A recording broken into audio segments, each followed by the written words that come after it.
नमस्कार छात्रों। रयत शिक्षण संस्था के श्री छत्रपति शाहू हाई स्कूल व जूनियर कॉलेज बारामती में मैं प्राध्यापक शिंदे एएस आप सभी का स्वागत करता हूँ। कक्षा 12वीं विषय हिंदी योग भारती का हमने 15वां पाठ जिसका नाम है फीचर लेखन और लेखिका है डॉक्टर बीना शर्मा, इनके हमने 3 भाग देखे हैं। आज हम इनका चौथा भाग देखेंगे। इसके पहले हमने पेज नंबर 86 तक देखा था और 87 का आधा भाग यहाँ पर देखा है। तो आज हम फीचर लेखन की प्रक्रिया पर प्रकाश डालते हुए स्नेहा ने जो फीचर लेखन के मुख्य 3 अंग बताए हैं उनके बारे में पहले हम जानकारी लेंगे और उसके बाद फीचर लेखन के 4 सोपानों को हम देखेंगे। तो सबसे पहले हम फीचर लेखन के मुख्य 3 अंग देखेंगे। तो देखिए पेज नंबर 87,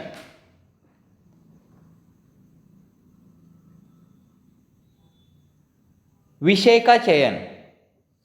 फीचर लेखन में विषय का चयन करते समय इस बात का ध्यान रखना चाहिए कि विषय रोचक, ज्ञानवर्धक और उत्प्रेरित करने वाला होना चाहिए। अतः फीचर का विषय समयानुकूल, समसामयिक होना चाहिए, विषय जिज्ञासा उत्पन्न करने वाला हो। लेखिका का कहना है कि विषय का चयन करते समय फीचर लेखन में इस बात का ध्यान रखना चाहिए कि विषय रोचक और ज्ञानवर्धक और उत्प्रेरक होना चाहिए। अतः फीचर का विषय समयानुकूल और समसामयिक होना चाहिए, विषय में जिज्ञासा उत्पन्न करने वाला विषय होना चाहिए। दूसरा देखिए, सामग्री का संकलन। फीचर लेखन में विषय संबंधी सामग्री का संकलन करना महत्वपूर्ण अंग है। उचित जानकारी और अनुभव के अभाव में लिखा गया फीचर नीरस सिद्ध हो जाता है। विषय से संबंधित उपलब्ध पुस्तकों पर पत्रिकाओं से सामग्री जुटाने के अलावा बहुत सी सामग्री लोगों से मिलकर कई स्थानों पर जाकर जुटानी पड़ती है। दूसरा फीचर लेखन का महत्वपूर्ण और मुख्य अंग है, वह है सामग्री का संकलन। हम किस तरीके से हमारे विषय के अनुकूल यहाँ पर सामग्री का इकट्ठा या संकलन करते हैं। तो देखिए, फीचर लेखन में विषय संबंधी सामग्री का संकलन करना अतिशय महत्वपूर्ण अंग होता है। उचित जानकारी और अनुभव के अभाव में लिखा गया फीचर नीरस सिद्ध हो जाता है। हमारे पास अगर उचित जानकारी नहीं है या अनुभव नहीं है और इसके अलावा हमने अगर वह फीचर लेखन लिख लिया तो वह नीरस हो सकता है। विषय से संबंधित उपलब्ध पुस्तकों, पत्रिकाओं से सामग्री जुटाने के अलावा बहुत सी सामग्री लोगों से मिलकर कई स्थानों पर जाकर जुटानी पड़ती है। जो सामग्री का संकलन है वह हमें पुस्तकों से मिलता है, साथ ही साथ पत्रिकाएं रहते हैं, उसमें से हम सामग्री इकट्ठा करते हैं। बहुत सी सामग्री जो है लोगों से मिलकर उन्हें यहाँ पर बातचीत करते समय या बातचीत करके कई स्थानों पर जाकर जुटानी पड़ती है। तीसरा फीचर का मुख्य अंग है फीचर योजना। फीचर लिखने से पहले ही फीचर का एक योजनाबद्ध ढांचा बनाना चाहिए। अपने इस मंतव्य के साथ स्नेहा विद्यार्थियों की जिज्ञासा देखना चाह रही थी। तभी एक विद्यार्थी का ऊपर उठा हुआ हाथ स्नेहा को दिखाई दिया। स्नेहा ने उसे प्रश्न पूछने के लिए कहा, फीचर लेखन के कितने सोपान और अथवा चरण होते हैं जिनके आधार पर फीचर लिखा जाता है? विद्यार्थी ने प्रश्न किया। अब यहाँ पर देखिए कि तीसरा जो अंग है फीचर योजना। फीचर लिखते समय फीचर का एक योजनाबद्ध ढांचा बनाना चाहिए। अपने इस मंतव्य के साथ स्नेहा विद्यार्थियों को जिज्ञासा देखना चाहती है कि तभी एक विद्यार्थी बीच में ही एक प्रश्न स्नेहा से पूछता है। वह कहता है, फीचर लेखन के कितने सोपान अथवा चरण होते हैं जिनके आधार पर फीचर लिखा जाता है? वह जो विद्यार्थी है वह यहाँ पर स्नेहा को प्रश्न पूछता है कि फीचर लेखन के कितने सोपान अथवा चरण होते हैं और वे किस आधार पर, यहाँ पर जिनके आधार पर फीचर लिखा जाता है। इस पर अरे वाह, स्नेहा कहती है, कितनी रुचि रखते हैं आप लोग फीचर में। चलिए, मुझे लगता है आपका यह प्रश्न भी विषय की दृष्टि से बहुत ही महत्व रखता है। स्नेहा ने फीचर लेखन के चरणों पर बोलना शुरू किया। निम्न 4 सोपान अथवा चरणों के आधार पर ही फीचर लिखा जाता है। तो यहाँ पर एक विद्यार्थी ने स्नेहा को प्रश्न पूछा है कि फीचर लेखन के कितने सोपान अथवा चरण होते हैं। तो इस पर लेखिका कहती है, स्नेहा कहती है कि फीचर लेखन के मुख्यतः 4 सोपान होते हैं या चरण होते हैं। वे निम्नलिखित है। पहला है प्रस्तावना।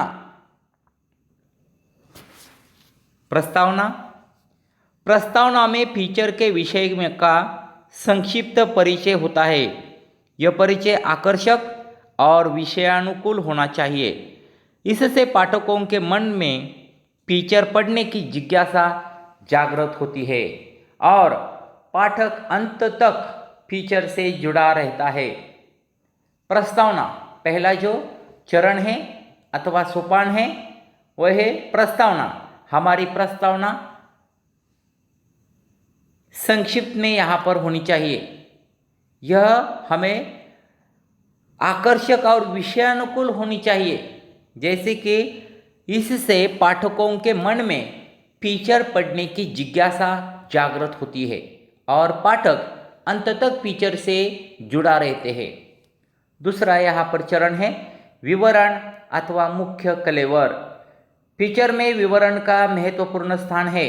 फीचर में लेखक स्वयं के अनुभव, लोगों से प्राप्त जानकारी और विषय की क्रमबद्धता, रोचकता के साथ साथ संतुलित तथा आकर्षक शब्दों में पिरोकर उसे पाठकों के सम्मुख रखता है, जिससे फीचर पढ़ने वाले को ज्ञान और अनुभव से संपन्न कर देते हैं। विवरण अथवा मुख्य कलेवर। इस चरण में फीचर में विवरण का महत्वपूर्ण स्थान होता है। फीचर में लेखक स्वयं के अनुभव, लोगों से प्राप्त की हुई जानकारी, विषय की क्रमबद्धता, रोचकता के साथ साथ संतुलित तथा आकर्षक शब्दों में पिरोकर उसे पाठकों के सम्मुख रखना ही यहाँ पर मुख्य विशेषता या विवरण अथवा मुख्य कलेवर यहाँ पर रहता है। तीसरा देखिए उपसंहार। यह अनुच्छेद संपूर्ण परिचय फीचर का सार अथवा निचोड़ होता है। इसमें लेखक फीचर का निष्कर्ष भी प्रस्तुत कर सकता है अथवा कुछ अनुत्तरित प्रश्न पाठकों के ऊपर भी छोड़ देता है सकता है। उपसंहार ऐसा होना चाहिए कि जिससे विषय से संबंधित पाठक को ज्ञान भी प्राप्त या मिल जाए और उसकी जिज्ञासा भी बनी रहे। उपसंहार इस यहाँ पर जो तीसरा चरण दिया है, इस चरण में यह अनुच्छेद संपूर्ण फीचर का सार अथवा निचोड़ होता है। इसमें फीचर लेखक के फीचर का निष्कर्ष भी प्रस्तुत कर सकता है अथवा कुछ अनुत्तरी जो प्रश्न रहे हैं उन्हें भी वह दे सकता है। उपसंहार ऐसा होना चाहिए कि जिससे विषय से संबंधित पाठक को ज्ञान भी मिल जाए और उसकी जिज्ञासा भी बनी रहे। चौथा और अंतिम जो चरण है वह है शीर्षक। विषय का औचित्यपूर्ण शीर्षक फीचर की आत्मा है। शीर्षक संक्षिप्त, रोचक और जिज्ञासावर्धक होना चाहिए। नवीनता, आकर्षकता और ज्ञान वृद्धि उत्तम शीर्षक के गुण है। विषय जो यहाँ पर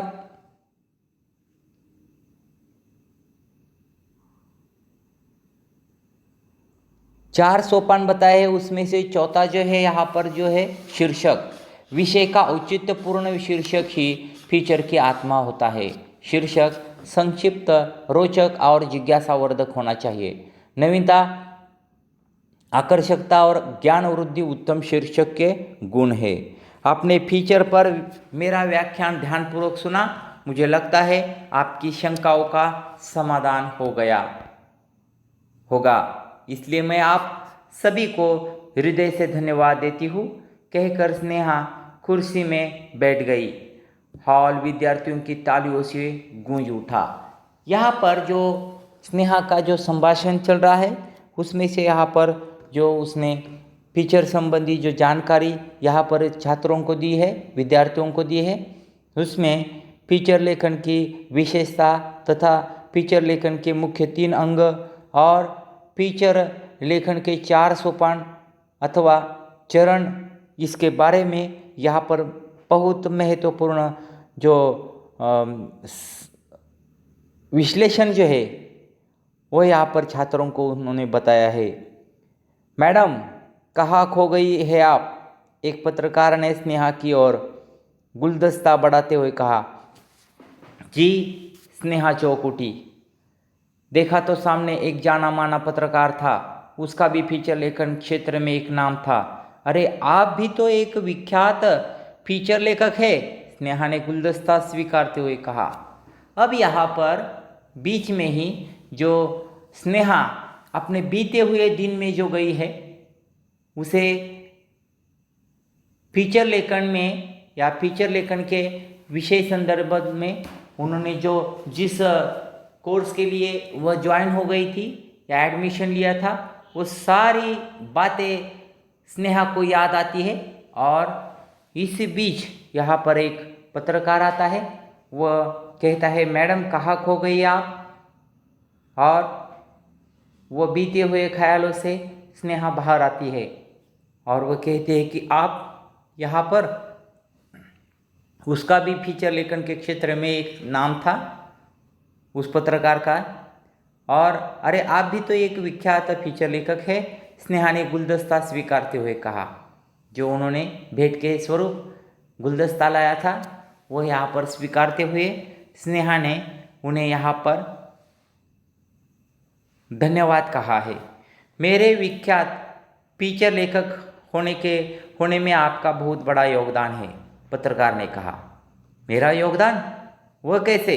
स्नेहा ने कुतूहल से पूछा। मैडम आपने 10 वर्ष पूर्व फीचर लेखन पर जो व्याख्यान दिया था उसमें 2 महत्वपूर्ण प्रश्न पूछने वाला विद्यार्थी मैं ही था। उस पत्रकार की आंखों में कृतज्ञता का भाव था। स्नेहा अवाक सी खड़ी हो थी और हाल में तालियों की गूंज बढ़ती जा रही थी। अब जो फीचर लेखन की कोर्स के दरमियान जो यहाँ पर स्नेहा एक सम्मेलन में यहाँ पर विद्यार्थियों को फीचर लेखन के बारे में जो संभाषण या व्याख्यान देने के लिए गई थी, उस व्याख्यान के दौरान एक विद्यार्थी ने 2 प्रश्न स्नेहा को पूछे थे और वही पत्रकार आज उनके सामने यहाँ पर खड़ा है। अब यहाँ पर लेखिका ने अच्छे फीचर की विशेषताएं ये दी है। तो देखिए, अच्छे फीचर की लेखन की विशेषताएं। पहला है मनोरंजकता, जिसमें मनोरंजन का यहाँ पर वास होता है। ज्ञानवर्धकता, ज्ञान की इसमें यहाँ पर फीचर लेखन होता है। मानवीय रुचि पर आधारित। चौथा है कल्पनाशीलता। पांचवा है भावात्मकता। छठा है तर्कसंगतता। सातवां है गतिशीलता। आठवां है रोचकता और 9वां है चित्रात्मकता, भाषा शैली।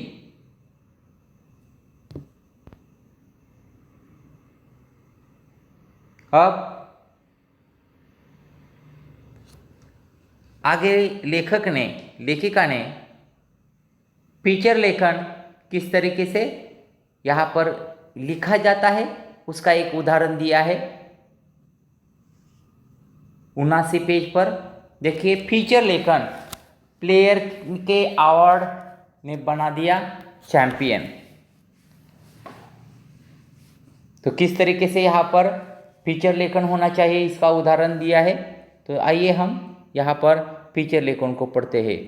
नागपुर महाराष्ट्र की एक महिमा पांडे ने हाल ही में टेनिस में सोनाली बत्रा सबा को 3.0 से हराकर जूनियर चैंपियनशिप पर कब्जा बना लिया। इसके साथ ही वह जूनियर चैंपियनशिप जीतने वाली पहली टेनिस महिला खिलाड़ी बन गई। उनका कहना था कि असफलता सफलता की पहली सीढ़ी है, अतः उदास न होकर जी जान से कोशिश करने से सफलता प्राप्त होती है। वे बताती है इससे पहले अंतर्राज्यीय चैंपियनशिप में मिली पराजय ने मुझे पागल प्लेयर का अवार्ड मिला। इसी अवार्ड ने मुझे बेहतर खेलने के लिए प्रेरित किया और आज मैं आपके सामने यह चैंपियनशिप जीत पाई हूँ। यहाँ पर देखिए कि किस तरीके से फीचर लेखन किया जाता है, इसका यह उदाहरण है। वस्तुतः खेलकूद हमारे जीवन का एक अहम हिस्सा होता है। जो माता पिता अपने बच्चों को दिन भर बस पढ़ाई के लिए दबाव डालते हैं, उनमें से मेरा निवेदन है कि वे अपने बच्चों को खेल कूद के लिए भी प्रेरित करें। स्वस्थ शरीर में स्वस्थ मन का निवास होता है। इस सूक्ति के अनुसार बच्चे दिन भर खेल कूद कर घर आएंगे तो शरीर भी स्वस्थ रहेगा। आखिर बच्चे बाल्यावस्था में खेल कूद कर नहीं करेंगे तो कब मर करेंगे। बचपन में मम्मी पापा जब भी हमें खेलते देखते तो एक ही बात बोलते, पढ़ोगे लिखोगे बनोगे नवाब, खेलोगे कूदोगे बनोगे खराब। लेकिन बड़े होने के बाद हम उन्हें प्रसिद्ध क्रिकेट खिलाड़ी, हॉकी खिलाड़ी, फुटबॉल खिलाड़ी, लॉन टेनिस खिलाड़ियों की तस्वीरें दिखाकर यही कहते थे कि देखो ये खिलाड़ी खेलकर ही आज इस मुकाम पर पहुंच गए हैं।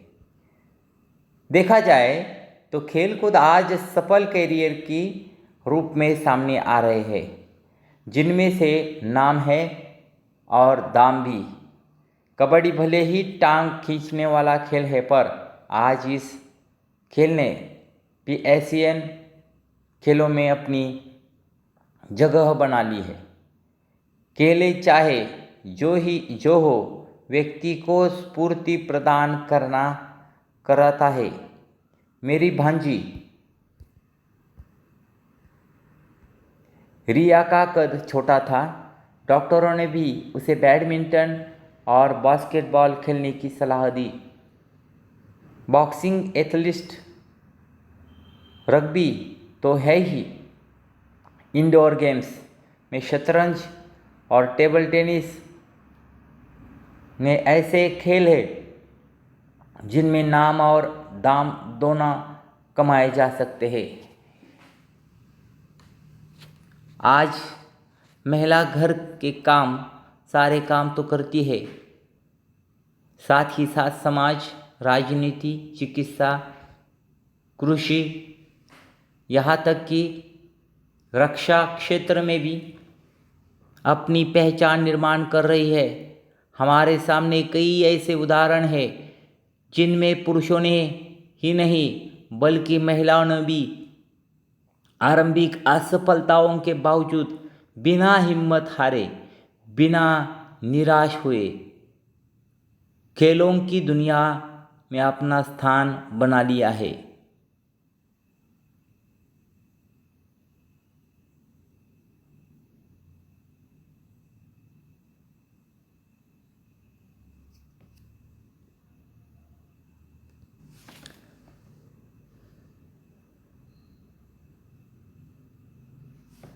ओलंपिक में बॉक्सिंग चैंपियनशिप जीतने वाली रिया बताती है कि स्टेट चैंपियनशिप में हारने पर मुझे लूज़र बॉक्सर का खिताब मिला। बस मैंने ठान लिया कि अब तो चैंपियन बनकर ही रहना हो, और मैं बनी खेलकूद अनजाने में ही जीवन के कई नियमों के से हमें परिचय करवा देते हैं, जैसे अनुशासन, समय की पाबंदी तथा महत्व, समय सूचकता, मैत्री भावना, टीम वर्क आदि। सारा दिन किताबों में सिर खपाते या मोबाइल में गेम्स खेलते बच्चों से भी कहना चाहूँगी कि खेल कूद को अपने जीवन का हिस्सा बनाओ, क्योंकि जो ऊर्जा और चुस्ती फुर्ती खेलों से मिलती है वह अच्छे जिम में जाने से भी नहीं मिलती। मोटापा कम करने के लिए साथ अपने बीमारियों से हमें बचाते ही ये खेल। इसलिए खेल जगत में भारत का नाम रोशन करने, ओलंपिक, एशियाई खेलों में स्वर्ण रजत पदकों की संख्या बढ़ाने के लिए आज अन्य देशों की तरह हम भी खेलों को उचित महत्व देते हैं। यहाँ पर यह पाठ समाप्त होता है। इस पाठ पर आधारित जो स्वाध्याय है मैं आपको अगले लेक्चर में दे दूँगा। धन्यवाद।